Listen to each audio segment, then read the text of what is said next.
নমস্কার, বাংলা শিক্ষকের সকলকে স্বাগত।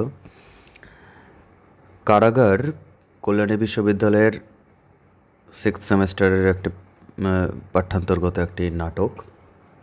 এই নাটকের নামকরণ প্রসঙ্গে আজ আলোচনা করব। কোনো প্রকার লিখিত ডকুমেন্ট আমি দিচ্ছি না, শুধুমাত্র এটা লেকচার টাইপের আলোচনাই করছি, একটা ক্লাস।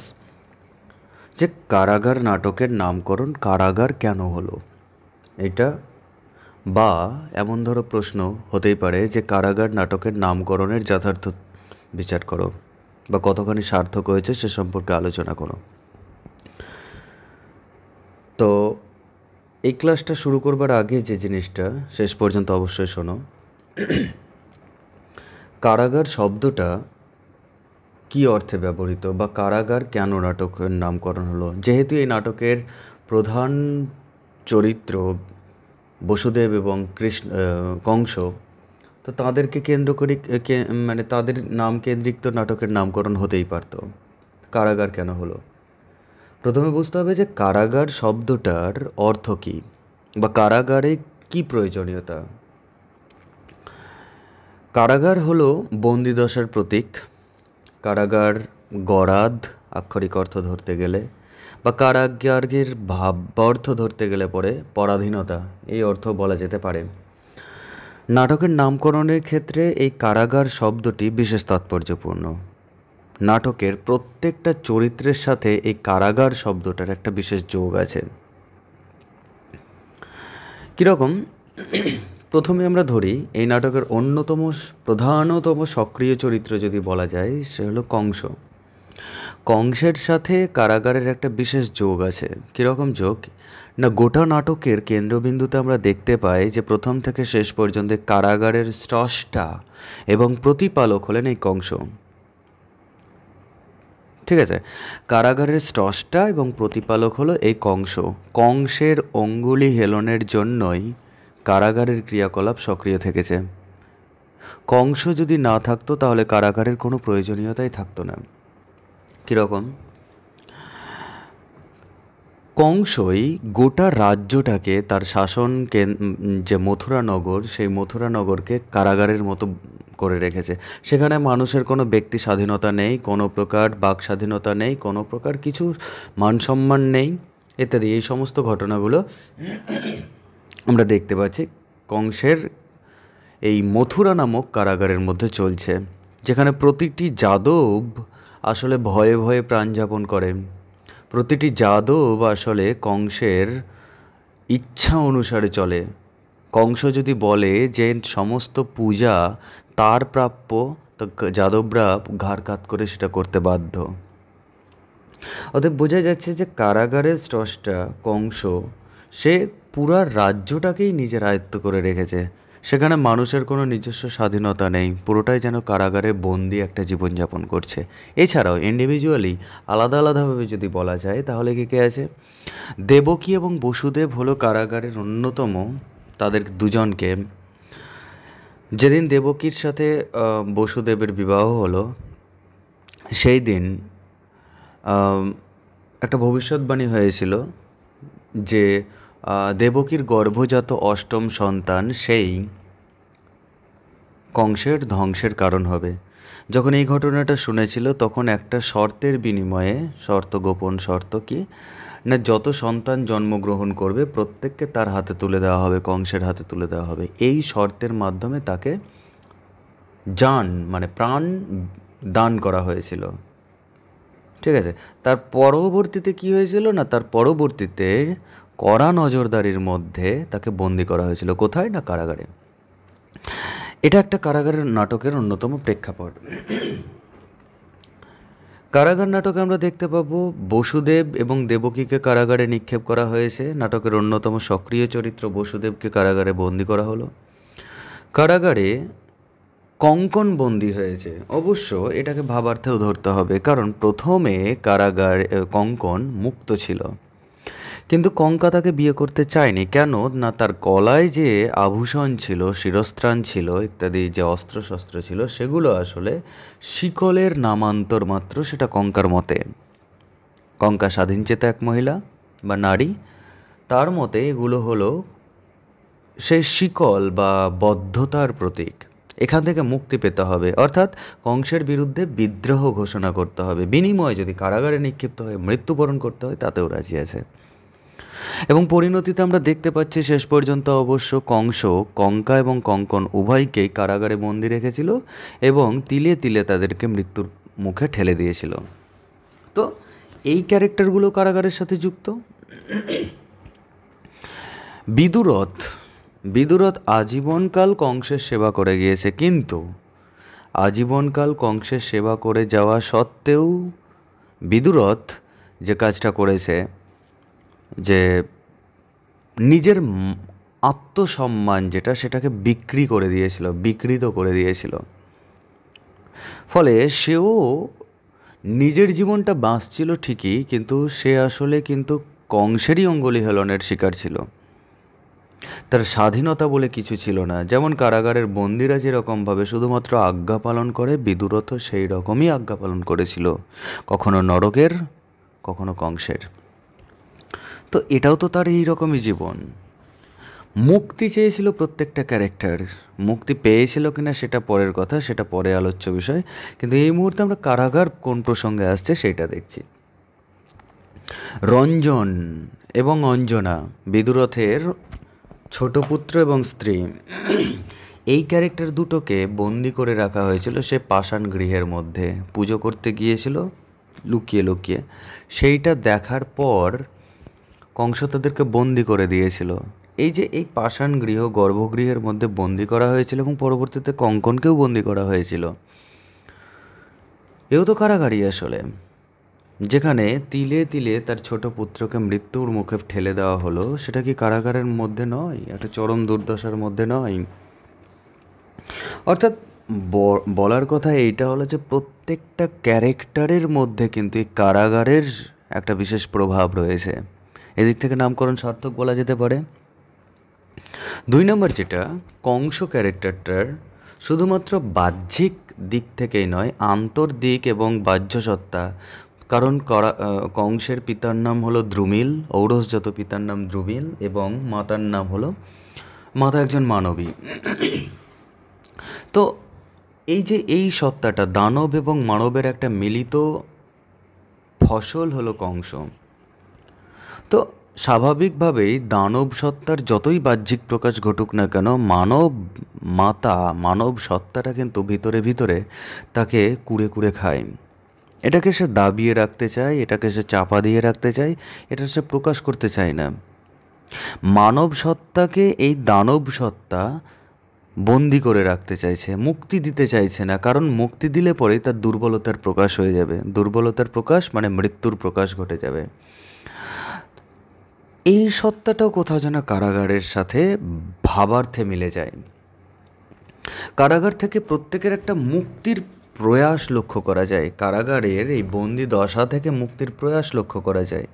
কারণ ভবিষ্যৎবাণী ছিল এরকম যে কংসকে যে ধ্বংস করবে, কংসকে যে হত্যা করবে বা নিধন করবে, সে জন্মগ্রহণ করবে দৈবকী বা দেবকীর গর্ভে। এই দেবকীর গর্ভের 8ম সন্তান জন্ম হয়েছিল কোথায় না, কারাগারের অভ্যন্তরে। ঠিক আছে, কারাগারের অভ্যন্তরে জন্ম হয়েছিল। এদিক থেকেও নাটকটার নামকরণ কারাগার বলা যেতে পারে ব্যঞ্জনার্থে।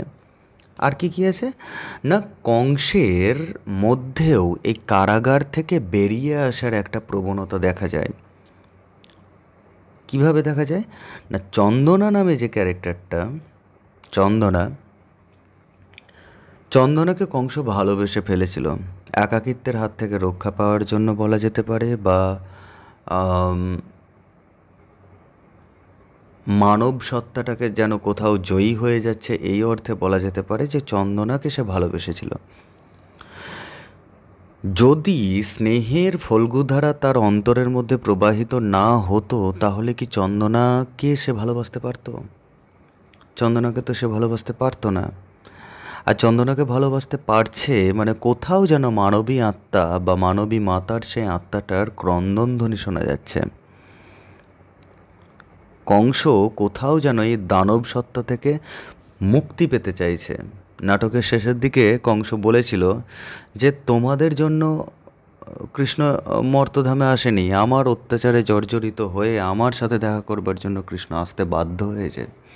এই যে এই আরতি, এটাকে শুধুমাত্র আমরা তার বাকছলনা বা বাকচাতুরি বলতে পারি না, এই আরতিটা আসলে কংসের আভ্যন্তরীণ আরতি। কংসও চাইছে তার এই নাট্য জীবন থেকে মুক্তি পেতে, এই দানব সত্তার বহিঃপ্রকাশ থেকে মুক্তি পেতে, যে জন্য সে চন্দনাকে ভালোবাসে, যে জন্য সে রাতের বেলায় স্বপ্ন দেখতে দেখতে কেঁদে ওঠে, ভয় পেয়ে ওঠে। তো কারাগার থেকে মুক্তির পথ খুঁজছে যেন। কঙ্কন যেরকম কারাগার থেকে মুক্তির পথ খুঁজেছিল কংসের বিরুদ্ধে প্রতিবাদ জানিয়ে, মৃত্যুর হাতে নিজেকে সঁপে দিয়ে, নিজের প্রেমকে প্রতিষ্ঠা করে, বিদুরথ যেমন কারাগার থেকে মুক্তির সোপানে অবতরণ করেছিল নিজের প্রিয়তম পুত্র রঞ্জনের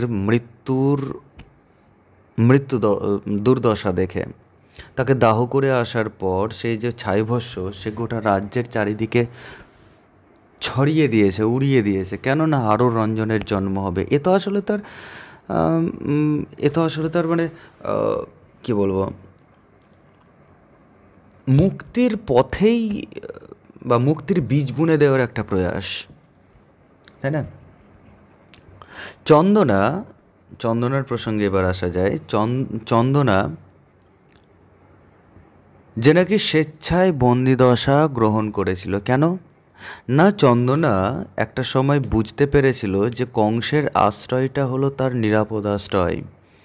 সে যদি কংসের আশ্রয় থেকে বেরিয়ে আসে তাহলে যে সমাজ, তার আপন সমাজ, সেখানে গেলে তার আর মান সম্মান থাকবে না। এই সমাজটা আজ কারাগারের মতো হয়ে গিয়েছে। এখানে গেলে পরে নিজের আত্মসম্মান বিকৃত হবে, বয়সী কয়রিত বিকৃত হবে, যে জন্য সে সেফ জোন চেয়েছিল একটা। আর সেই সেফ জোন সেটা হলো কংসের অভ্যন্তর বা অন্তরাল বা কংসের অন্তঃপুর। চন্দনা সেখানে গিয়েই কংসের আড়াল নিয়ে বা কংসকে সামনে ঢাল হিসাবে দাঁড় করিয়ে রেখেই কিন্তু শান্ত থাকেনি। যদি শান্ত থাকতো তাহলে সে রাত্রে ঘুমোতো শান্তিতে, রাত্রে কিন্তু কোনোদিন ঘুমোতে পারেনি। বরং সেও দাঁড়িয়ে থেকে থেকে কংসের স্বপ্ন দেখেছে, স্বপ্ন দেখা এবং স্বপ্ন দেখে যে কেঁদে ওঠা, ভয় পেয়ে ওঠা, এ সমস্তগুলো খেয়াল করেছে। গোটা রাজ্যবাসীকে, গোটা মথুরাবাসীকে, যাদবদের জাগিয়ে দেওয়ার জন্য সে বাড়িতে বাড়িতে আগুন দিয়ে এসেছে, যাতে তোমরা আর ঘুমোও না, তোমরা জাগো। সে বিদ্যুৎ পড়ার শব্দে সে দেখেছিল যে কেউ একজন নদী পার করে নিয়ে যাচ্ছে, ভগবান জাগৃহী, ভগবান জেগে গিয়েছেন। সেইটা দেখে সে পাগলের মতো বেরিয়ে এসেছিল যে আমার ভগবান এসেছেন, এবার আমার মুক্তি হবে, আমাদের মুক্তি হবে। এই যে এই সত্তাগুলো, এগুলো তো আসলে বন্দি দশা থেকে রিকভার করা বা বন্দি দশা থেকে মুক্তি পাওয়ার একটা আপ্রাণ প্রচেষ্টার জন্যই। চন্দনা আসলে কিন্তু বন্দি ছিল না বাহ্যিক অর্থে দেখতে গেলে, কারণ চন্দনাকে কংস কখনোই বন্দি বলেনি। চন্দনা মুক্ত ছিল, কিন্তু তার মানসিকতা সেইটা জাগরণ করার দরকার ছিল। যাদবরা আজ পরাধীন মনে মনে। সব থেকে ভয়ানক যে ঘটনাটা সেইটা হলো যে মানুষ বন্দি যদি থাকে শারীরিকভাবে, ঠিক আছে, অসুবিধা নেই, কিন্তু মানসিকভাবে যদি ক্যাপচার্ড হয়ে যায় তাহলে পরে খুব মুশকিল। চন্দনা চেয়েছিল এই ঘুমন্ত মানুষগুলোকে, এই বিকৃত চেতনার মানুষগুলোকে, এই মানে নিজের আত্মাকে বন্দি করে রাখা মানুষগুলোকে জাগিয়ে দিতে, যে জন্য সে কংসের অন্তরাল চেয়েছিল, যাদবদের জাগানোর জন্য। যাদবরাও তো কারাগারেই বন্দি ছিল। তো এই সমস্ত দিক দিয়ে নাটকটার নামকরণ সার্থক হয়েছে বলা যেতে পারে। যে কারাগার নাটকের, এবার আমি শর্ট আউট করে নিই, যে কংসের মানব সত্তা এবং দানব সত্তার দ্বন্দ্বতে মানব সত্তা সবসময় বহিঃপ্রকাশ ঘটাতে চেয়েছে, কিন্তু দানব সত্তা প্রত্যেকটা মুহূর্তে তাকে দাবিয়ে রাখতে চেয়েছে।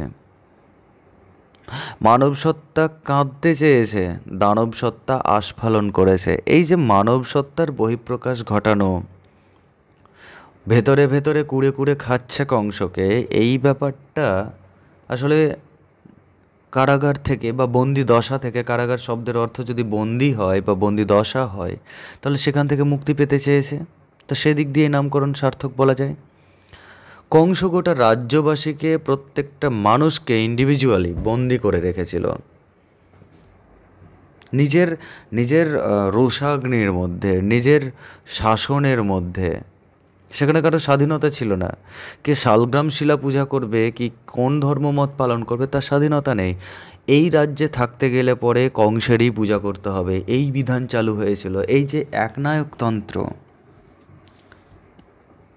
এটা তো আসলে কারাগারেরই নামান্তর। তো সেই দিক দিয়ে নামকরণ কারাগার সার্থক বলা যেতে পারে। বিদুরথের চেতনার জাগরণ ঘটেছে। সারাটা জীবন যে কংসের দাসত্বগিরি করে গিয়েছে, সেই বিদুরথ জীবনের শেষ লগ্নে এসে নিজের প্রিয়তম পুত্রকে হারানোর পর বুঝেছে যে কংসের দাসত্ব শৃঙ্খল থেকে কখনোই মুক্তি পাওয়া সম্ভব নয় যদি না নিজে মুক্তি পাওয়া যায়।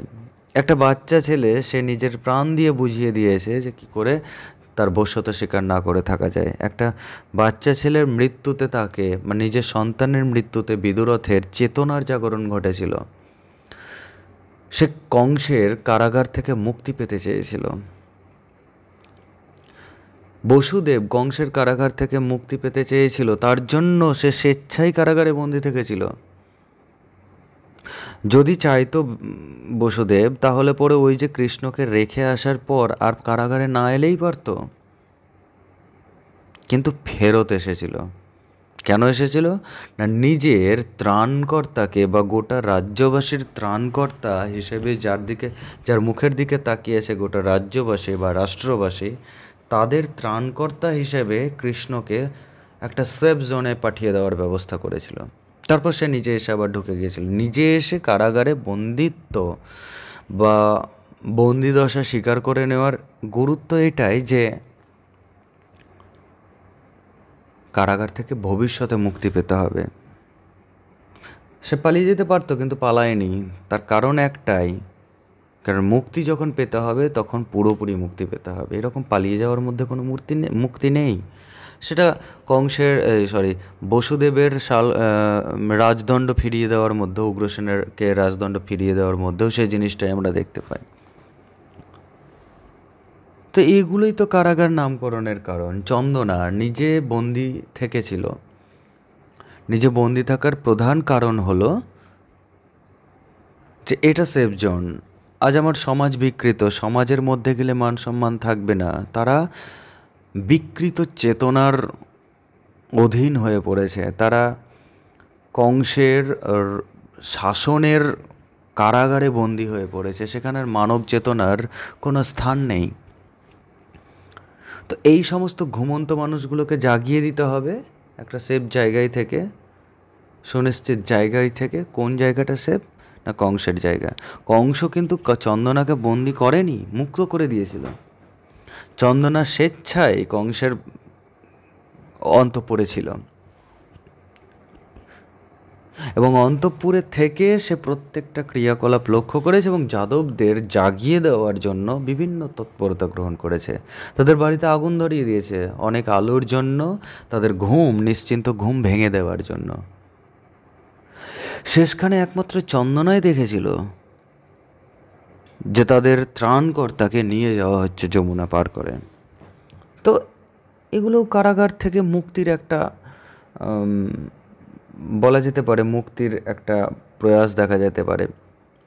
আবার কারাগার নাটকটাকে যদি বলা যায় যে একটা প্রতীকধর্মী নাটক, বা কারাগার নাটকটাকে যদি বলা হয় একটা রূপকধর্মী নাটক, তাহলেও কিন্তু বলা যায়। কারণ কারাগার পুরাণ কাহিনী নির্ভর হতে পারে, কিন্তু এই পুরাণের সজ্জা হয়েছে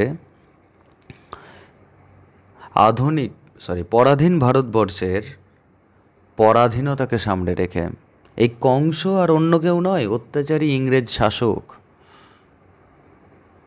আর এই বসুদেব আর কেউ নয়, এ বসুদেব আমাদের দেশের বিদ্রোহীরা অহিংস আন্দোলন এবং সহিংস আন্দোলন, মূলত অহিংস আন্দোলনের